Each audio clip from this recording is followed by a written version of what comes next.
high deserts of northern New Mexico, where I live today.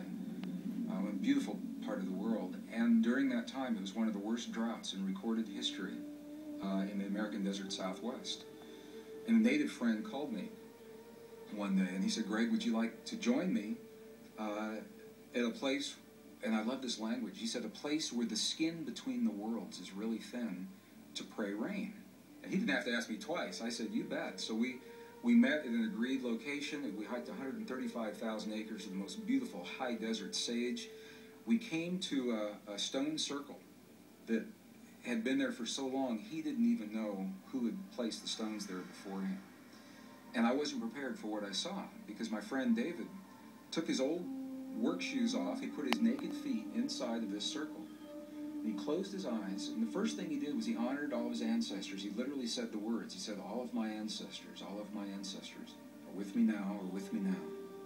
About 20 seconds later, he looked at me, and I said, "I'm hungry. You want to go get a bite to eat?"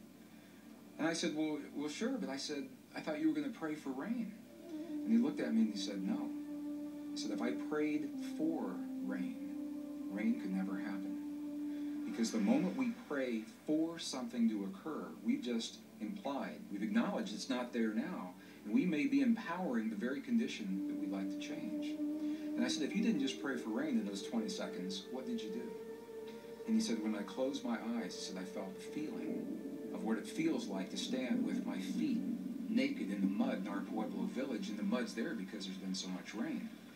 And he said, "I smelled the smells of what it smells like when the rain falls off the earthen walls of our Pueblo village. And I felt the feeling of what it feels like to run through the fields of corn, and the corn is there and it's so high because there's been so much rain." He said, "I gave thanks of gratitude and appreciation for the rain that's already happened."